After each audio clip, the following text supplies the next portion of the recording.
Quoi? Salut! Allô, ça va? Très bien, toi? Oui, merci. Merci de t'asseoir avec moi aujourd'hui. Avec plaisir. Tu es un bénévole de planification avec nous. Oui. Donc, tu t'impliques déjà pour les Jeux du Canada depuis plusieurs mois. Exact.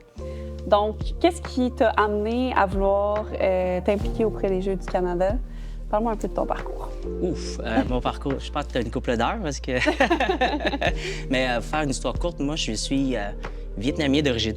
J'étais arrivé au Canada, j'avais 5 ans. OK. Et j'ai eu l'occasion, à travers toute ma jeunesse, d'être vraiment exposé au sport.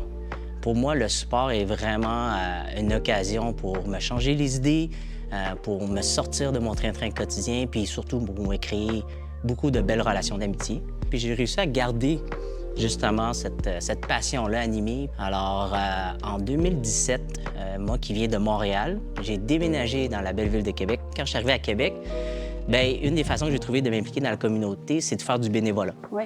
Alors, je me suis impliqué dans le cadre d'un conseil d'administration pour un centre de loisirs, faisant en sorte que, tu sais, j'ai découvert vraiment une passion du bénévolat, tout en mariant le sport dans tout ça, parce qu'on offre beaucoup d'activités sportives. Oui. Puis les Jeux du Canada, c'est comme une occasion que je veux me reprendre. Oui. Pour la simple et bonne raison qu'en 2010, quand on a eu les Jeux olympiques de Vancouver, avec ma conjointe, on avait l'idée de déménager dans l'Ouest canadien pour pouvoir justement participer en tant que bénévole, Oui. puis vivre toute une expérience à la fois sportive et humaine. Et malheureusement, pour plein de raisons, on l'a pas fait. Puis quand j'ai constaté que les Jeux étaient dans notre propre ville, bien, c'est certain que je voulais donner un peu de mon temps.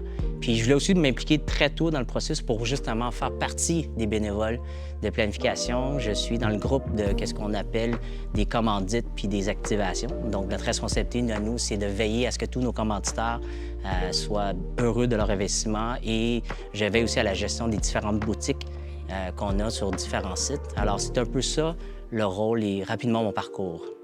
Puis tu parlais que tu as toujours été proche du sport. Oui. Quel sport que tu pratiques? Bien, encore aujourd'hui, du haut de mes années, de façon très quotidienne ou hebdomadaire, je joue au hockey, au baseball, au tennis. Donc vraiment, là, je pratique plusieurs sports, mais celui qui m'enchante le plus, c'est vraiment le frisbee. Je trouve que le frisbee jumelle vraiment une belle activité physique, de la stratégie, puis surtout de la collaboration. Je découvre là vraiment un beau sport d'équipe, puis j'ai l'occasion d'y exceller, donc c'est pour ça que je m'y plais pas mal. Là, on est en moins d'1 an des Jeux déjà. Ça va aller vite si le début est en février 2027. Exact.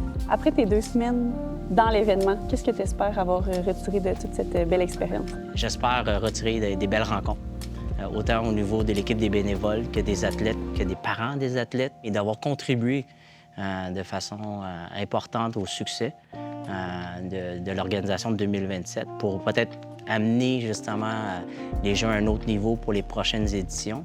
Et étant donné que c'est une année charnière, je pense, si je ne me trompe pas, au niveau des Jeux, bien, je suis content d'en faire partie en toute honnêteté, mais c'est ce que je souhaite pour moi, mais aussi pour ma conjointe puis pour tous les bénévoles. Bien, je suis contente d'entendre ça, puis merci de ton temps puis de ton implication avec nous. On Avec est vraiment plaisir. contents de t'avoir, puis c'est vraiment grâce à des gens comme toi qu'on va arriver à avoir des Jeux qui vont être un événement, sans doute un succès pour toute la ville de Québec. J'ai pas de doute.